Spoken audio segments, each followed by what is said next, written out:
بسم اللہ الرحمن الرحیم۔ السلام علیکم ناظرین، دنیا نیوز پر آپ دیکھ رہے ہیں پروگرام نقطہ نظر۔ میں ہوں آپ کا میزبان محمد اجمل جامی، میرے ساتھ تشریف رکھتے ہیں مجیب الرحمان شامی صاحب۔ سب سے پہلے آج کے موضوعات۔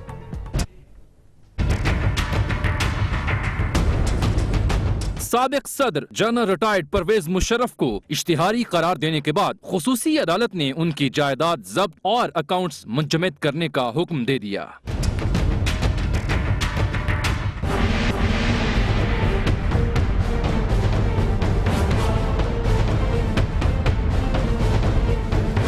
دہشت گردوں کے علاج کا الزام، ڈاکٹر عاصم حسین کیس میں کراچی کے نامزد میئر وسیم اختر، رؤف صدیقی، پاک سرزمین کے انیس قائم خانی ضمانتیں منسوخ ہونے پر گرفتار۔ پیپلز پارٹی کے قادر پٹیل نے عدالت سے فرار کے بعد گرفتاری دے دی۔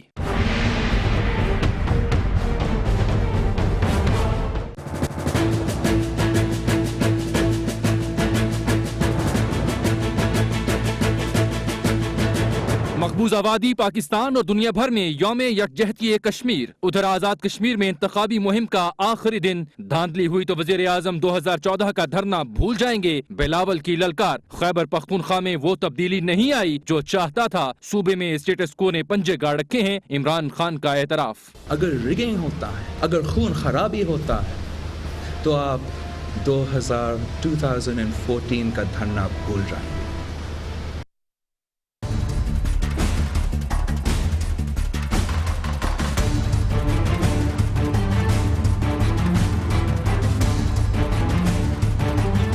Chief justice Sindh high court کے صاحبزادے بیرسٹر اویس شاہ 29 دن بعد انٹیلیجنس آپریشن میں ٹانک سے بازیاب۔ کارروائی میں 3 دہشت گرد ہلاک۔ کالعدم تنظیم کا گروہ افغانستان منتقل کرنا چاہتا تھا، ترجمان پاک فوج کی بریفنگ۔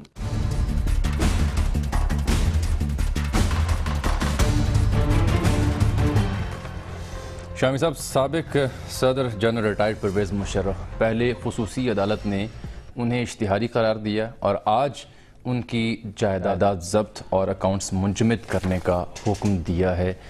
معاملہ کیا رخ اختیار کرے گا؟ دیکھیں، وہ کیونکہ عدالت سے ان کی ضمانت ہوئی تھی اور وہ اس بات کے پابند ہیں کہ پیش ہوں عدالت میں، اور اب جب وہ بیرون ملک گئے ہیں تو عدالت کی تو اجازت لے کر نہیں گئے، علاج کی غرض سے، علاج کی غرض سے گئے ہیں، تو پھر ان کے وکیل کو چاہیے تھا کہ وہ دستاویزات پیش کرتے۔ تو اب ویسے میں نے سنا ہے کہ حفظ ما تقدم کے طور پر وہ اپنی جائیداد بیچ گئے ہیں ساری، یعنی اب کوئی ضبط کرنے کے قابل کوئی چیز یہاں ہے نہیں۔ لیکن بہرحال کی بڑی ایک عجب ڈیولپمنٹ ہے۔ آپ کو یاد ہے پرویز مشرف صاحب کہا کرتے تھے کہ آخری موقع جو ہے وہ ہمارا ہوگا۔ ہاں بالکل، لہراتے بھی تھے اور جب انہوں نے ججوں کو برطرف کیا اور جب پھر انہوں نے نیا جو پی سی او جاری کیا، دستور کو 2 دفعہ سسپینڈ کیا نا انہوں نے، ایک دفعہ سے تو بچ گئے تھے، لیکن یہ دوسری دفعہ کا جو سسپینشن ہے وہ ان کے گلے پڑی ہوئی ہے۔ اب دیکھیں، ایک طرف تو ان کی یہ درگت بن رہی ہے اور دوسری طرف ہمارے کئی تجزیہ کار اور کئی پوسٹر باز جو ہیں وہ توقعات لگا کر بیٹھے ہیں کہ فوج جو ہے پھر ان کی آرزوؤں کی تکمیل کرنے کے لیے خواہشات جن کا اظہار پوسٹر پہ کیا جا رہا ہے آ جائیں۔ تو کیسے آ جائیں؟ قانون جو ہے وہ اپنا منہ پھاڑ کر بیٹھا ہوا ہے۔ اور بڑی دلچسپ بات یہ ہے کہ ترکی کی بہت بات ہو رہی ہے نا، اور ترکی میں جو بغاوت عوام نے بغاوت کو کچل دیا، تو اس میں اور ترکی کے ساتھ جو پاکستان کی ریزیمبلنس ہے وہ بھی بڑی ایک اور بھی ہے کہ کنان ایورن جو ہیں، میرے خیال 1980 میں انہوں نے اقتدار پہ قبضہ کیا تھا، اور اس وقت رائٹ لیفٹ کی شدید لڑائی ترکی میں تھی اور بڑی شدید پولرائزیشن تھی، اور ایک طویل عرصے تک انہوں نے اقتدار سنبھالا۔ تو وہ صدر کنان ایورن جو صدر ضیاء الحق کے دور میں ترکی میں وہ حکمران تھے، اور وہ بڑے پکے سیکولرسٹ تھے۔ ضیاء الحق بڑے پکے مذہبی مولوی، مگر دونوں میں دوستی بڑی تھی۔ تو کنان ایورن جو ہیں انہوں نے بہت سی اصلاحات کی اور ترکی کے دستور دیا نیا، اور اس میں بڑی یعنی جو کچھ پابندیاں لگائیں، کچھ معاملات کو درست کیا، ایک ان کی کنٹریبیوشن بھی تھی۔ لیکن بہرحال گزشتہ چند سالوں میں ان کو پھر پکڑ لیا گیا وہ جو کو تھا اسے برپا کرنے کے الزام میں، اور ان کو عمر قید کی سزا ہوئی۔ ان کے ساتھ جو ایئر چیف تھے ان کو بھی عمر قید کی سزا ہوئی، اور وہ قید بھگت رہے تھے اور اپیل میں تھے، ان کی اپیل زیر سماعت تھی کہ اس دنیا سے رخصت ہو گئے. تو اب کینان ایورن جو ہے سابق چیف مارشل ایڈمنسٹریٹر وہاں کے، ترکی کے سابق صدر، تو ان کے ساتھ تو یہ ہوا معاملہ. تو اب ہمارے جو پرویز مشرف صاحب، ان کو ترکی سے دلچسپی بہت زیادہ تھی، ان کو ترکی زبان بھی آتی تھی کیونکہ والد صاحب ان کے بڑے عرصے تک وہاں ایک ڈپلومیٹ کے طور پر مقیم رہے تھے اور ترکی سے بڑا گہرا تعلق تھا، اتاتürk سے بھی بڑی عقیدت تھی ان کو. لیکن اب وہ یعنی کینان ایورن کی طرح اب مقدمہ ان پر چل رہا ہے اور اب پتہ نہیں اس کا انجام کیا ہوگا. یہ چلے گا جو ہے وہ تو پیش ہو گئے، نہیں پیش ہوئے، سزا ہوئی، لیکن عمر مشرف قید صاحب کی تو سزا ایک دفعہ پیش ہوئے، اس کے بعد اب وہ مفرور ہو گئے اور کہتے تھے کمانڈو ہوں، بھاگنے والا نہیں ہاتھ نہیں ہے. ایک دفعہ گئے تھے اسلام آباد کو یاد ہوگا، تو اس کے بعد مناسب تو یہ ہوتا کہ وہ عدالت کا سامنا کرتے پھر جو ہوتا. اچھا جی، یہ جو اب ان کی جو جائیداد کی ضبطی ہے، اب یہ اس کی کیا صورت ہے قانونی طور پر؟ یہ بالکل ہم جانتے ہیں. اس کے لیے ہمیں جوائن کر رکھا ہے ممتاز قانون دان جناب اعظم نذیر تارڑ صاحب نے. لیکن شامی صاحب، دنیا ٹی وی کچھ ہی دیر پہلے جو پرویز مشرف صاحب کے 2008 کے گوشوارے تھے، ان کی کچھ ڈیٹیلز ملی ہیں، مختصر میں بیان کر دوں. ایک تو راولپنڈی میں اسلام آباد میں، ہاں جی، 9 بینک اکاؤنٹس ہیں جس میں ان کی کوئی 1 کروڑ سے زائد کی رقم ہے، اور انہی گوشواروں کے مطابق کراچی میں 3 پلاٹ ہیں اور اسلام آباد میں بھی 2 پلاٹ ہیں، لاہور اور کوئٹہ میں 1 پلاٹ ہے، بہاولپور میں زرعی اراضی ہے.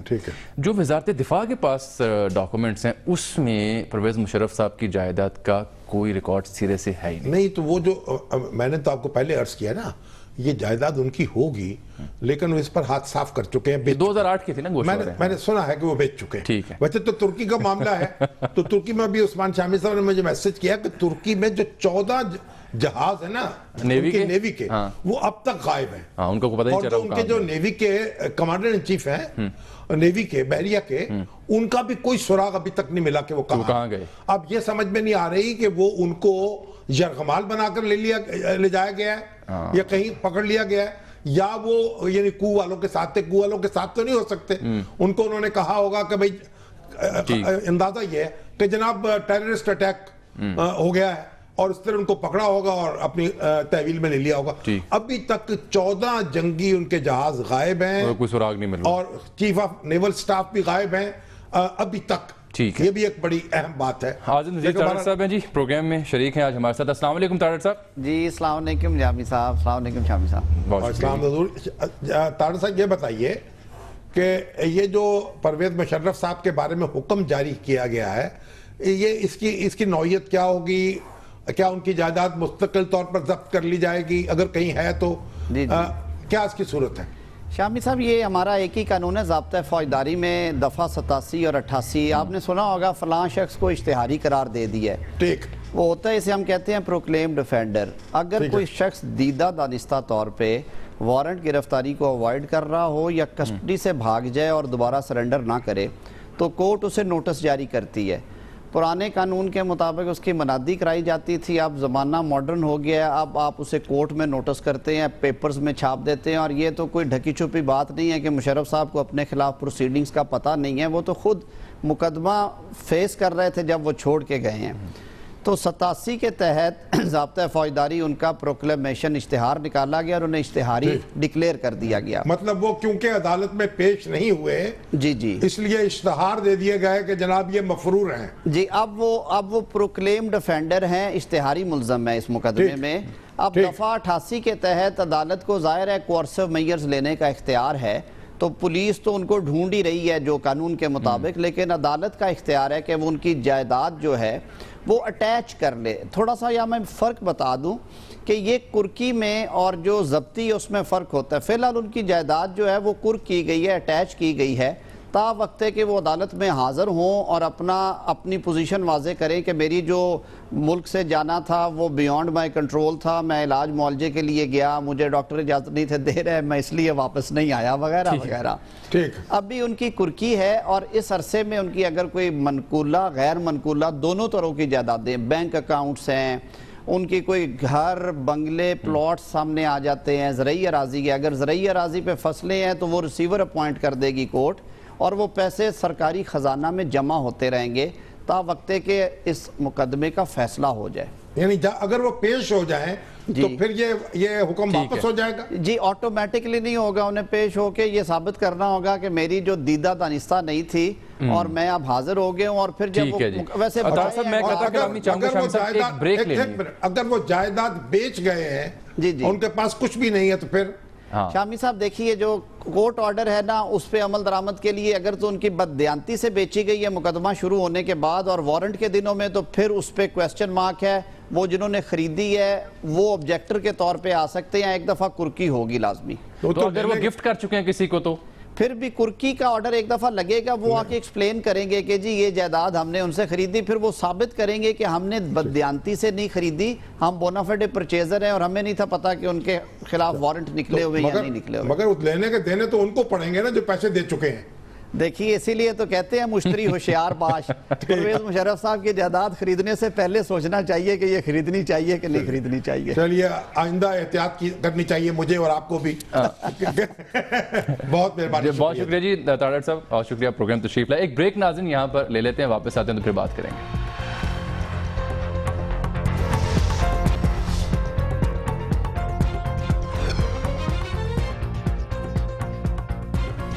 वेलकम बैक नाज़रीन। शाम साहब, कराची में आज 3 अहम सियासी जमातों के अहम रहनुमा जो हैं वो गिरफ्तार हुए हैं और पीपल्स पार्टी के जो कादिर पटेल साहब हैं उनकी ज़मानत मनसूख हुई और ख़बर यूँ समझ में आई कि जैसे वो फ़रार हो गए हैं। जब वो बोर्ड बेसन पर गिरफ्तारी देने बाद में वापस आए तो उनके मैं फ़रार नहीं हुआ था वहाँ से, मुझे तो अंदर जाने की इजाज़त नहीं दी बनते अंदर नहीं जा और मेरी गैर हाज़िरी वहाँ लगी हुई है। ये केस है जो दहशत गर्दों के इलाज कराने का इल्ज़ाम है, डॉक्टर आसिम हुसैन केस, उसकी ये JIT की मबनी रिपोर्ट थी जो जिसके तनाजुर में आज उनकी ज़मानतें मनसूख की गई हैं और फिर गिरफ्तार कर लिया गया। अब्दुल कादिर पटेल पीपल्स पार्टी के, एक जनाब वसीम अख्तर साहब जो नामजद मेयर हैं MQM कराची के, जी हाँ, जो MQM के हैं, हाँ, और एक जनाब अनीस कायम खानी जो थे तो MQM के लेकिन अब पाकिस्तान सरजमीन पार्टी के हैं। इन तीनों को भी क्योंकि मुकदमा इनके ऊपर कायम है, इन्होंने अबूरी जमानतें करा रखी थी।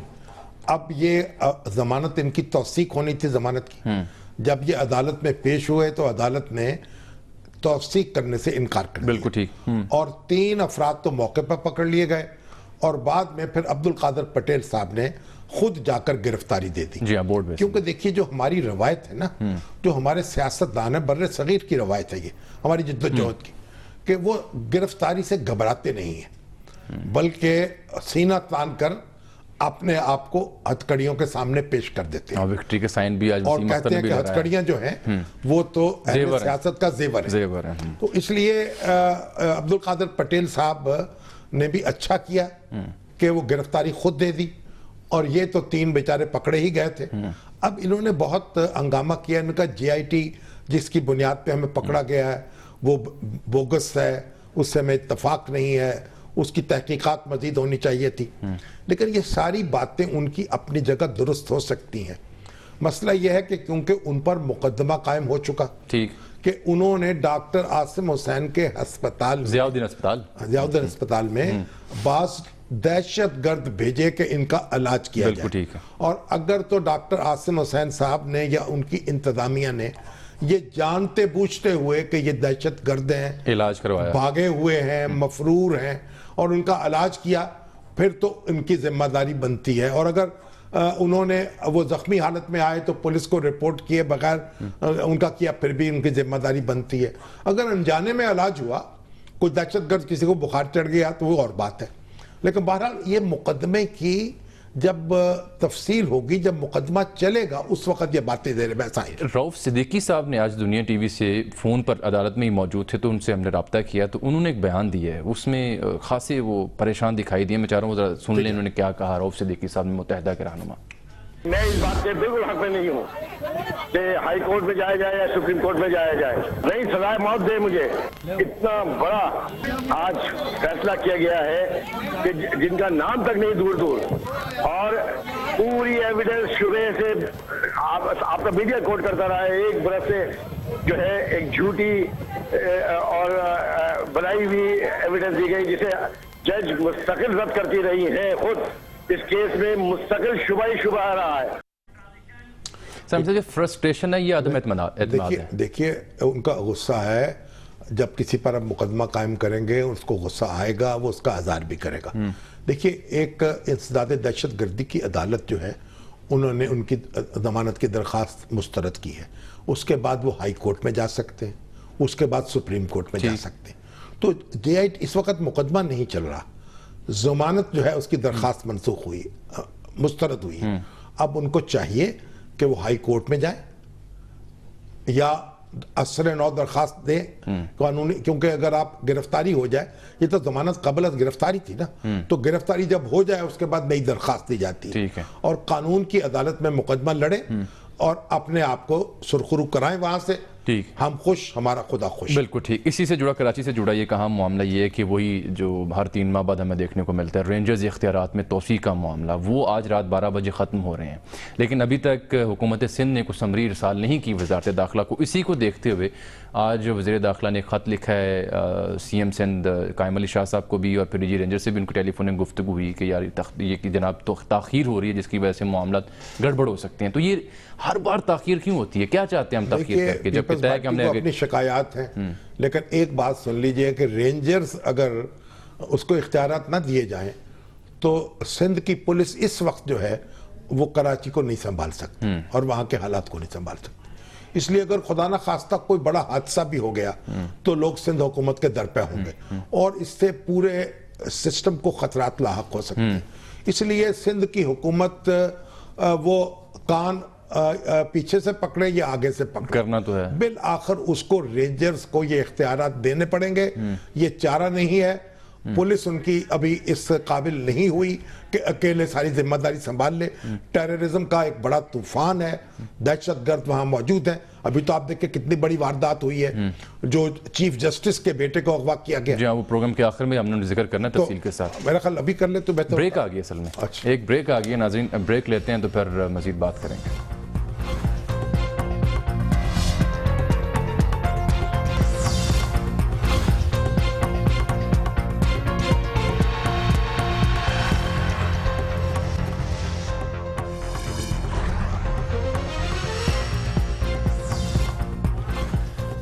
वेलकम बैक नाज़रीन। शाम साहब, chief justice Sindh high court के साहबजादे का जिक्र आप कर रहे थे, उन्हीं पे बात कर लेते हैं, क्योंकि 20 जून को तकरीबन 2:30 बजे करीबन क्लिफ्टन से उन्होंने अगवा किया था दहशतगर्दों ने, टांग से वो बाजियाब हुए बैरिस्टर अवैस शाह साहब। तो ये एक इंटेलिजेंस ऑपरेशन था, DG ASP ने इसकी तस्दीक की और 3 बजे उन्हें इत्तला दी गई उनके वालिद साहब को।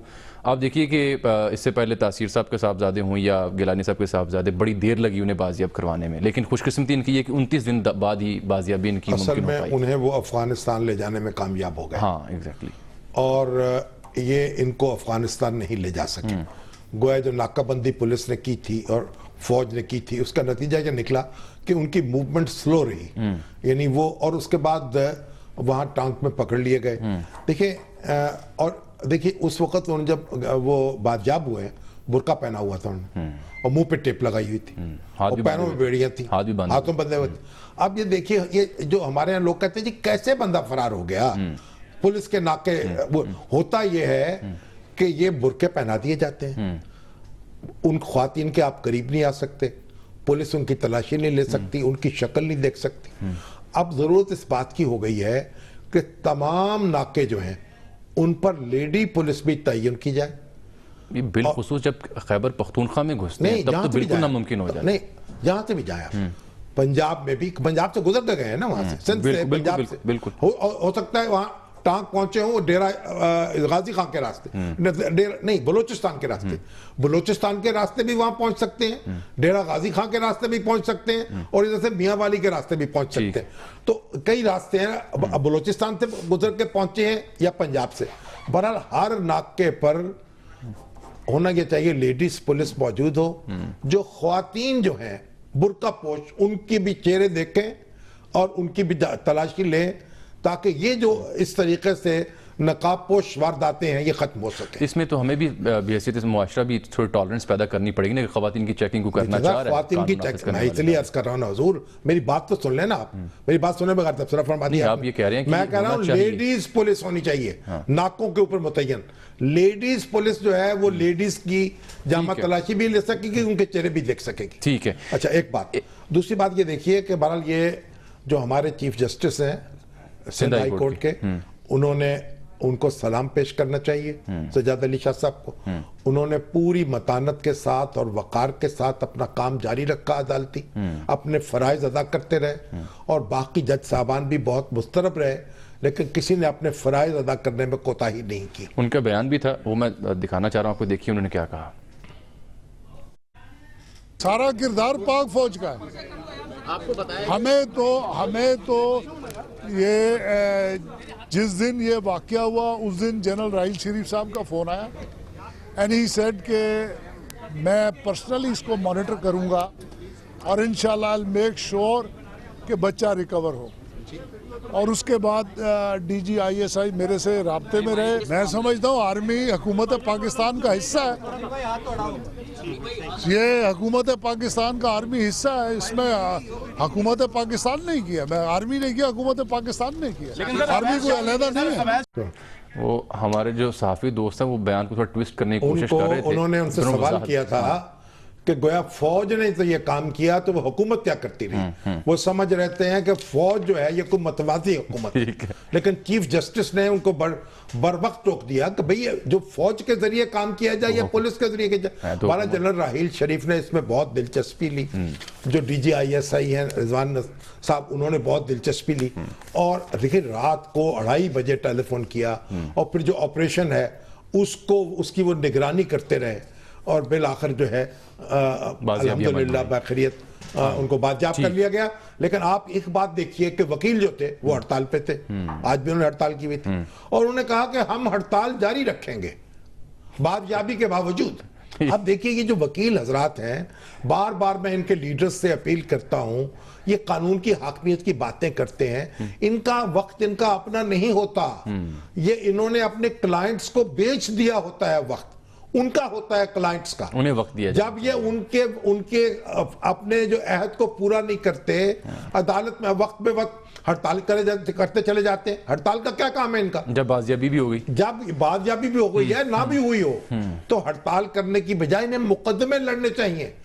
और फिर ये देखिए ये इसको मतलब ये है कि आप ने दयानत से काम नहीं किया, आप अमीन नहीं रहे, आपने दूसरों से पैसे लिए जिस वक्त के, उसको जाया करते हैं। बिल्कुल ठीक। तो बहरहाल जो कुछ हुआ, कहते अच्छा, जिसका अंजाम अच्छा हो वो बहुत अच्छा हुआ, और एक मैसेज चला गया है दहशत गर्दों को कि वो रीच से बाहर नहीं है, अगरचे वो कामयाब हो गए टांग तक पहुंचने में, रास्ते में पकड़ लिए जाते तो बहुत अच्छा होता। बिल्कुल ठीक है। मगर बहरहाल एक पुलिस ने भी, इंटेलिजेंस ने, हमारी ने, ISI ने, अफवाज पाकिस्तान ने जिस जांपहचानी से काम किया है, मुझे उम्मीद है कि पाकिस्तान बिल आखिर एक महफूज जगह बन जाएगा, और हमें वो बनाना है। बिल्कुल। आप देखिए कराची जो है ना, हम जवानी जमा खर्च बहुत करते हैं, हमारी हुकूमतें जो हैं, कराची को सेफ सिटी बनाना चाहिए, इसके लवाजमात पूरे करने चाहिए, जगह जगह ऐसे कैमरे लगाने चाहिए जो बहुत अच्छी तस्वीर कशी कर सके। जो कैमरे लगे उनमें अक्सर नकार हैं, कुछ कैमरे ऑपरेटिव नहीं है, जैसे लंदन को बनाया गया है महफूज, ठीक नहीं है, क्लियर नहीं उस तरीके से आप कराची को महफूज बनाएं, उस तरह आप लाहौर को महफूज बनाएं, ठीक है, और कुछ करके दिखाएं। बिल्कुल ठीक। एक ब्रेक नाज़रीन यहाँ ले लेते हैं, वापस आते हैं तो जिक्र करते हैं आज़ाद कश्मीर के इंतखाबात का।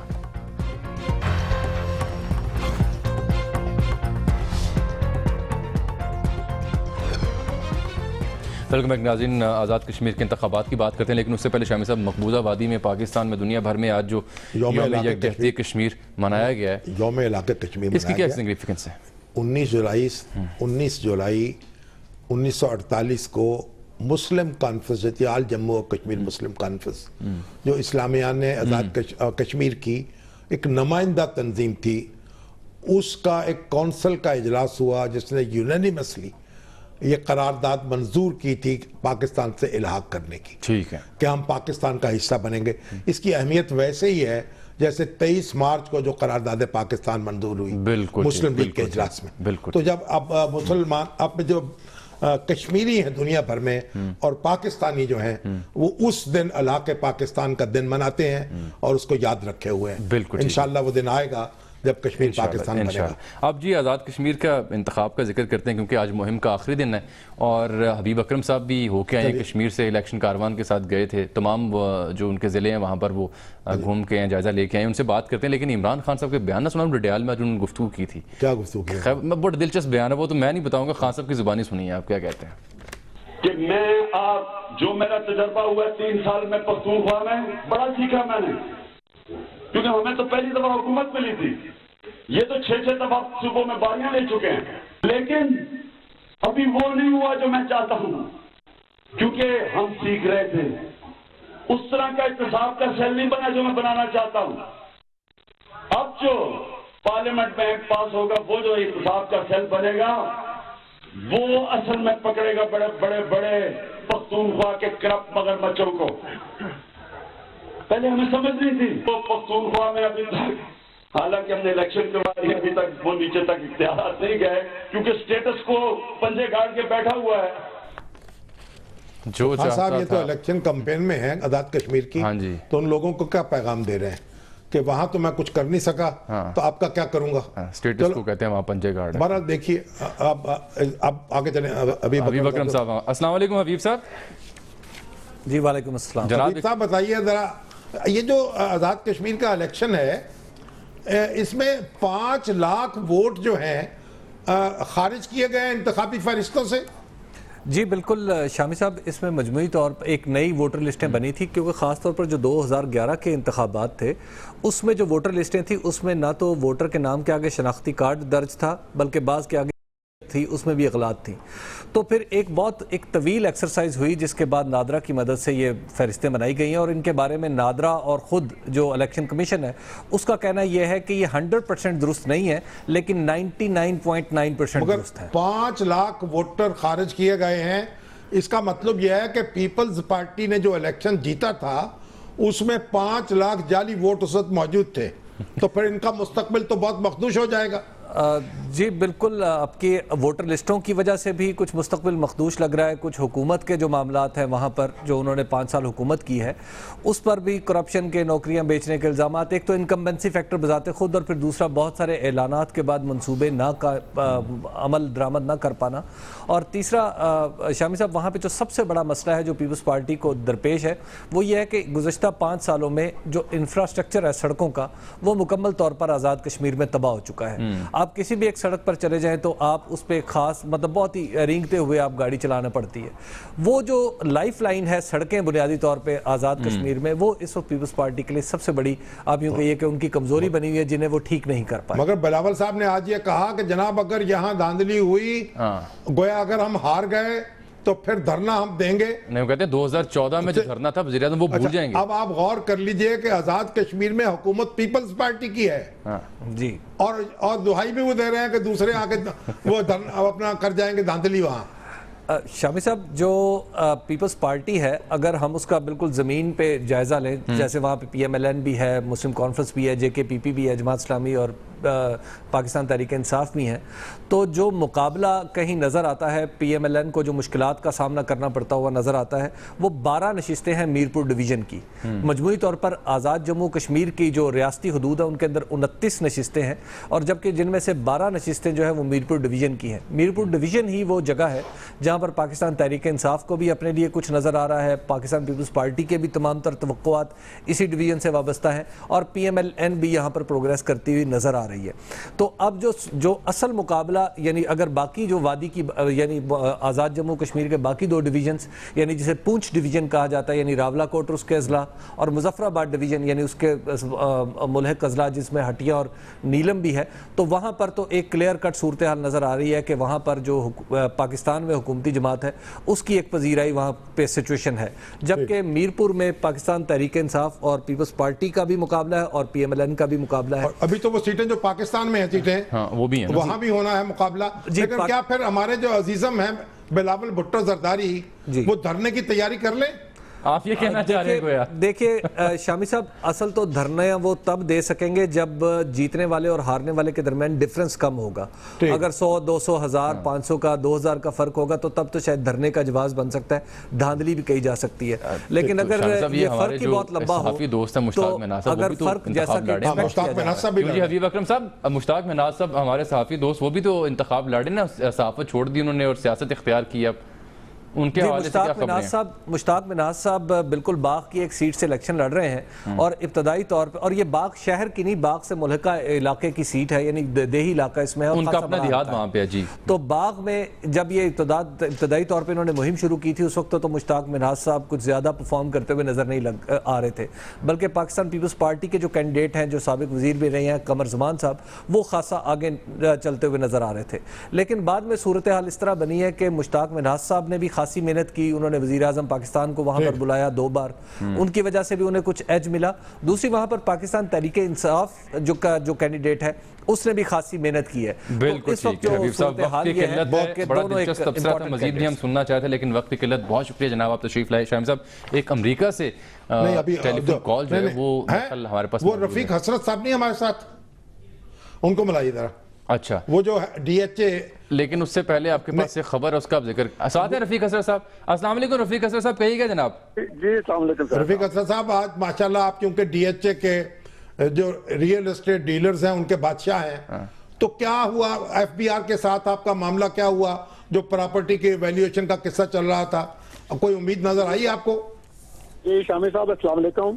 میں بہت زیادہ پر امید تو نہیں ہوں، لیکن شامی صاحب ایک جو ہماری لاسٹ میٹنگ ہوئی ہے ہارون اختر صاحب سے اور باقی ایف بی آر کے افسران سے، تو اس میں ایک کمیٹی بن گئی تھی آل پاکستان لیول. ہم نے اپنا جو پوائنٹ آف ویو ہے وہ بڑا کلیئرلی ان تک پہنچا دیا ہے، اور 3-4 ہمارے بہت اہم مطالبات ہیں جو کہ میں سمجھتا ہوں کہ پاکستان لیول کے مطالبات ہیں، کیونکہ شامی صاحب یہ واحد انڈسٹری ہے جس کے ساتھ لاکھوں نہیں بلکہ اگر میں کہوں کروڑوں لوگ منسلک ہیں تو یہ غلط نہیں ہوگا. اور اس میں بہت بڑی تعداد جو ہے وہ اوورسیز پاکستانیوں کی ہے، جن میں بہت زیادہ تشویش ہے. مجھے آج بھی باہر سے فون آئے ہیں.